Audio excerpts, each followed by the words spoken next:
Sylvia, it is such a privilege for me to have an opportunity to talk with you, and just like a life dream sort of come true, honestly. And tell me about your work, the kind of work you do with Trompe L'oeil. Tell me, what is that kind of clay work? Well, the work that I'm doing currently is called Trompe L'oeil. It's a French term that actually applies to paintings that make things are so realistic that they seem to jump out of the canvas.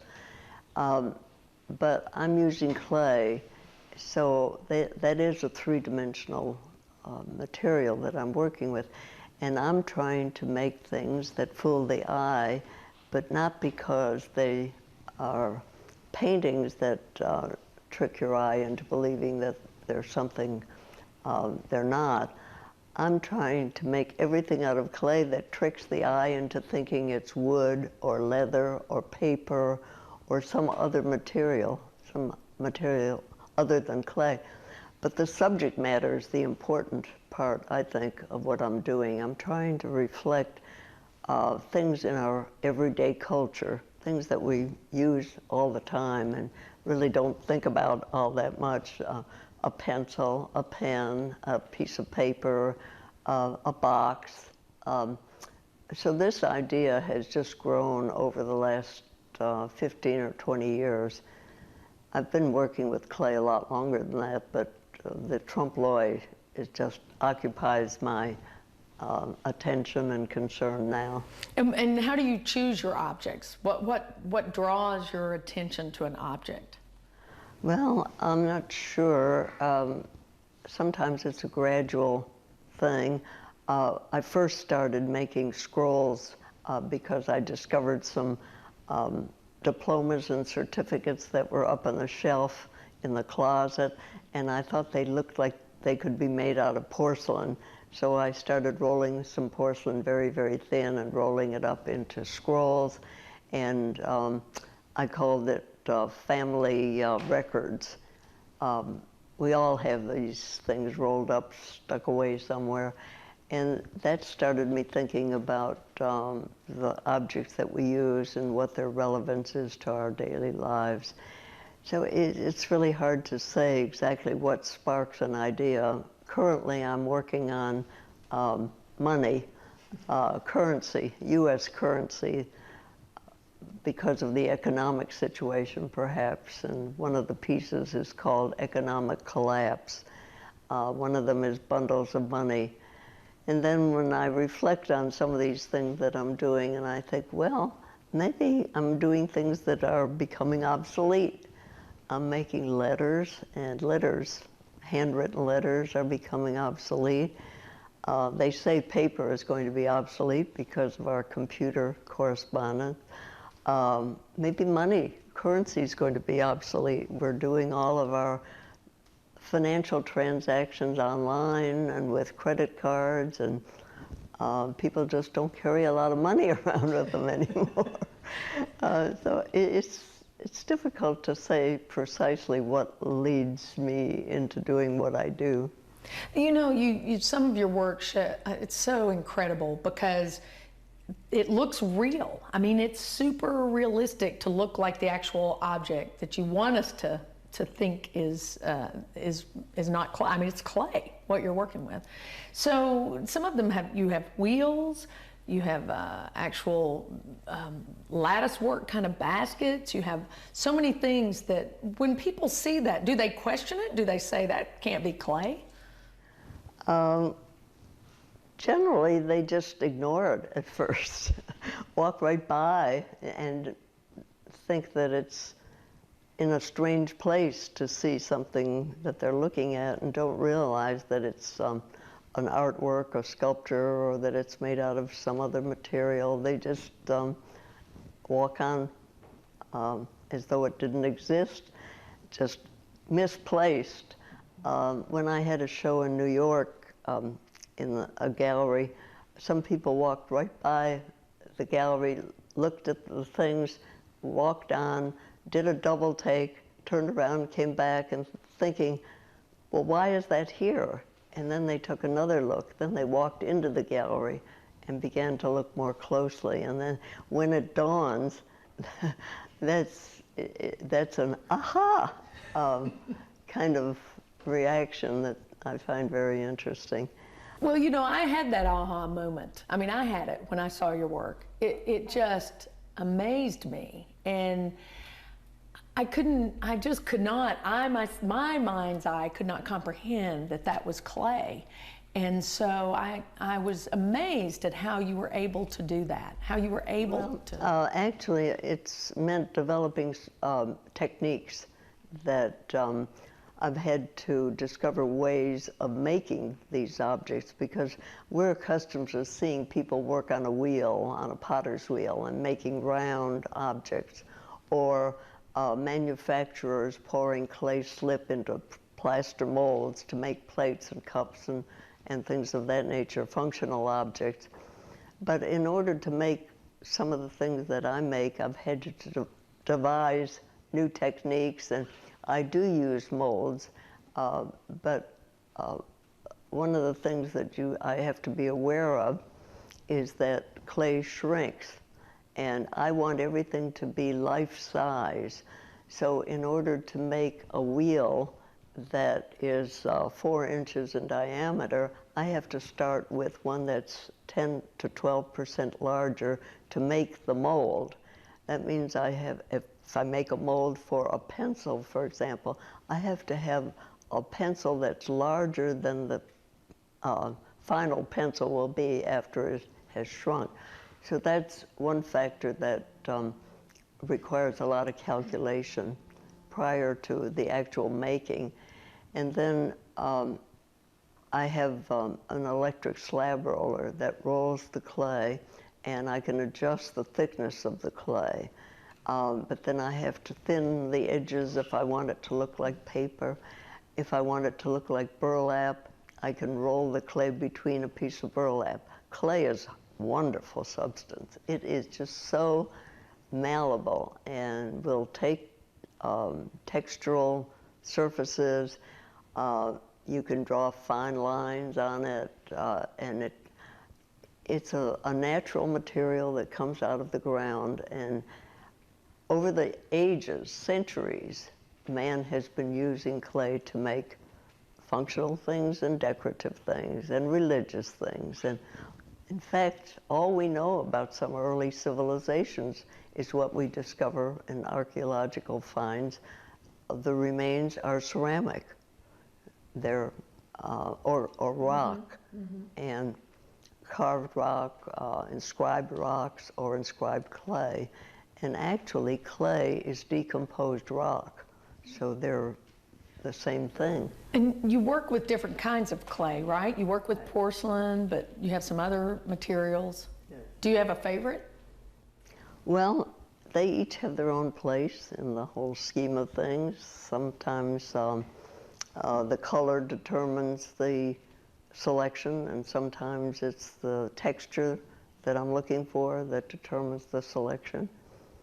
One of the things I read about you is that you continue to reinvent yourself, that you started out maybe making functional art, functional clay pieces with mugs, and perhaps you transitioned to jewelry. What do you think about in reinventing yourself? For me, change is hard, I'll be honest. So I wonder what you can tell me to help me get over that. Well, I guess the only thing about life is that change is inevitable. I mean, things are going to change, whether we personally make them change or whether they just happen naturally. And I think I have consciously made changes, but some of the changes come about with the changes in my life. And I think a lot depends on where I've been living. If I'm living in a small area, I make smaller things. If I live in a bigger place, I can make bigger things. So sometimes we don't have any control over when and how change takes place. It just happens, but it's going to happen. So get used to it, huh? Just get used to it. Right. Okay. One of the things I've read about was a piece you had called Danger Music. And it has some pieces in it that that reflect you as possibly as a parent or as your faith. Can you tell me how much those kinds of things impact your work, your life as a parent? I think to a great extent the family and friends and my surroundings, my environment have a big impact on the things that I make. That piece called Danger Music is it's the title of one of my daughter's books. She's written about, or had published about 10 murder mysteries, suspense novels, and about over 100 Harlequin novels. She's a romance writer primarily, but her book, Danger Music, and Echoes, that's another one of her suspense novels, I've duplicated in clay, and they look just like the books, without the book jackets. And my husband, Arthur Gunsberg's daughter, wrote a book called Strangers at Home. I duplicated that book in clay. My assistant in the studio, Kathy Moberg, her daughter wrote a book called Skies Over Sweetwater, sorry. I duplicated that book, and I put all those books in a basket and made a copy of Publishers Weekly and called it Books by Our Daughters. And it looks as though there's a review of books by our daughters in that issue of Publishers Weekly. So many of your works then are really personal.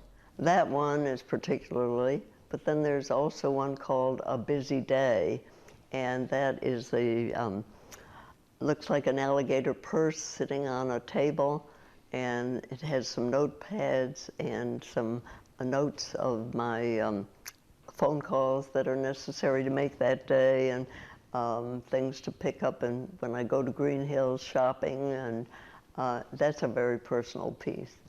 I have done many that are, and then I've done a few that are personal to particular individuals. They've been commissioned pieces. You've influenced a lot of artists. I know Susan DeMay is in our area, and Susan has worked with you off and on for decades, really. And what kind of advice do you give to young artists? Well, I don't give advice. You don't give advice? No. How do you influence them then? What I do influences people, I hope for the good, that's fine, but I try to avoid giving advice. I don't like to take advice, so. That's fair enough. Who influenced you? What artist or just people influenced you? Well, I think I've been influenced by the whole movement, contemporary movement in ceramics, away from pottery into more sculptural forms. That movement in this country started out in California, and there was the funk movement, making fun in clay, and Robert Arneson and some of the other artists in California, I think, had a big influence on my willingness to experiment, to try new things and different things, and gradually moved away from doing functional pottery. Although I never did really get into selling functional ware as much as some potters do. I liked making cups and bowls and plates. It was fun, but I really wanted to experiment, so I did. And I'm glad you did. I'm really glad you did. You seem to continue every day to keep working. Is there a time you want to just stop working? What keeps you motivated? I think it's just determination. I get an idea of something I want to make, and even if I don't feel well or time is short, I make time. I find the strength to do it. And so I just plow ahead. And I'm 93 years old and just can't think about retiring at this point. I'm glad to hear that too. You've been the subject of a documentary, a really fine documentary that they have done, I guess, even did a new version recently, updated version in 2007, I believe, and then 2009, called Sylvia Hyman, Eternal Wonder. Do you get a lot of comments from people about that? Oh, yes, I'm amazed how many people have seen it. It's been shown at film festivals around the world, and it's won a couple of awards, and it's been a very popular PBS subject. I think it's been shown several times on PBS. Was it gratifying to be able to do something like that, or difficult? It was fun. I enjoyed doing it. The filmmaker, Kurt Hahn, is currently doing another film that part of which was filmed in my studio. It's called Deadline. It's about a reporter, but it's his girlfriend in the original script was a potter, and they changed her to a Trompe L'oeil ceramic artist so they could shoot it in my studio. Oh, that's fabulous. Well, speaking of your studio, would it be okay if we go with you to visit your studio? That'd be fine. Awesome. So this is your studio. This is my studio, and this is where I work and where I fire my pieces in this kiln. And these are some completed, finished pieces that aren't normally in the work area, right. But I've gotten them out here for you to see. And these are a few pieces that I mentioned when we were talking earlier. This is called Books by Our Daughters, and it's composed of 5 books. And every bit of this is clay. Every bit of it is clay. The pencils, the books. Right. And it's so real looking. And you ship these all over the world, right? I do, and I have an exhibition in a foreign country. Wow. I pack them. I used to pack them in wooden boxes, but now they have restrictions on wood. It has to be certified bug-free wood. It creates a bit of a problem, but packing is critical in shipping these. You talked about money. We talked a little bit about your scrolls and the letters. I love the handwritten letters. Yes. Did you develop this silkscreen process? I didn't develop the process of screen printing, because it's the process that's used for printing on fabric and printing on T-shirts, and but the underglaze ink that I use is my own concoction. Because these are high-fired porcelains and high-fired stonewares, so I had to come up with a printing ink that would withstand the high temperatures. Wow. And I print only with 3 colors, with black or blue or green, and then all the other colors are put on by hand with underglaze colors. Wow, that's amazing. That's really, it's amazing everything that you can create with this. So can you kind of show us the process? You have some work in process right now. I do. I have a piece that's a commissioned piece that I'm working on. We can come over here. I'll show you on the way, let's stop for a minute and I'll show you this piece because I spoke of it earlier. Right. This is all clay, the bag, it's kind of hard to believe unless you touch it. The pencils, the keys, the marble, it's all made out of clay, imitating other materials. And this is called A Busy Day. And you got a list of phone calls, supplies. Right. Was this your list? Yes, and this is a shopping list, and even this is imitating wood and imitating metal, imitating alligator skin. So that's the trick part of it. Oh, it's fabulous. It's just amazing. And even the pages are turned like that. It's amazing. That's part of the deception. That's why it fools the eye. Right. And this is a piece that has not been fired yet. This is just raw clay that I flattened and made these called slabs with the texture of burlap. Wow. And this will have a painting on it of the Worthen Bag Company logo on a cart as they used to deliver the feed bags. Oh, right. And that was what they made, the fabric that for the bags.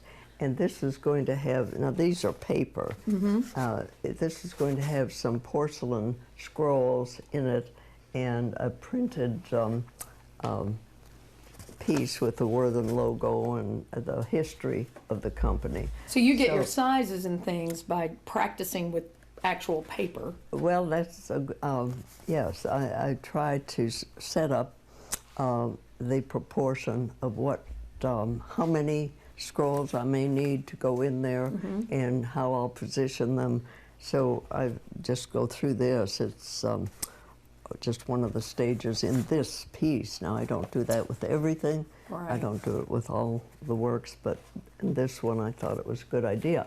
And on this table are some of the pieces that we screen printed these this morning.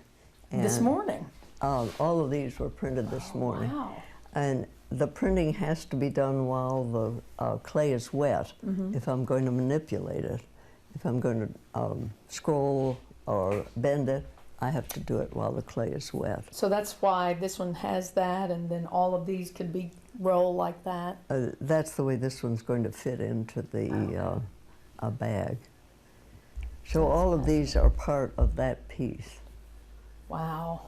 You just have to love doing this. Is this a long process? It is. Coming up with the idea, getting the parts made, getting the screens made. The whole thing takes months. But I don't only work on one piece generally. I'm working on 3 or 4 at the same time, and then they all dry, and then I fire them in my kiln, and then I arrange them, and we epoxy them together. Wow. It's fascinating. And of course, here you have a little fella saying, "Do not touch." You probably, Oh, Kathy must have you put that. probably need to remind people of that a lot, I would think, but at the same time, people almost don't believe it. Well, it's only when Until they touch it's it. in process and the clay has not been fired that Right. We're concerned with people touching. Sure. But after they've been fired, I like people to touch things. Do I you? want them to. Yeah. Yes, because then that's part of the fun of it. Is actually getting the texture under your fingers, feeling of the clay, and the density of it, and it's part of the pleasure, I think, in viewing these pieces. How do children react to your work? Oh, they are fascinated with it. Oh, I'm sure. At the recent Temple Arts Festival, there's a little boy came up and he stood looking at my pieces for quite a while, and then he turned to me and he said, "Your work is totally amazing." A little boy about 8 or 9 years old. Oh. Well, and he's right. It is totally amazing. I'm so excited we got to come down and see your studio and see the work and to be with you. Well, Becky, this has been a pleasure. I've enjoyed it very much. Well, me too. And I hope we'll have more opportunities to talk. Good. Sylvia, thank you so much for taking this opportunity. Now, you're happily married, and your husband is how old? Arthur Gunsberg, my husband, is 99, and he will be 100 in December. And you guys have lived here in Nashville, been incredible Nashvillians for a while, right? Well, I've lived here since 1960, and when my first husband, Bud Hyman, Dr. Maurice Hyman, passed away in 1979, and then I married Arthur in 1985, and he moved here from Buffalo, New York. That's great. And he loves Nashville as much as I do, but I've been here a lot longer than he has. Well, thank you. Thank you so much. This has been a dream come true for me. Thank you. Well, Becky, you're a good interviewer. You ask good questions and follow-up questions. So Awesome. made me very comfortable. Great. Thanks. Thanks.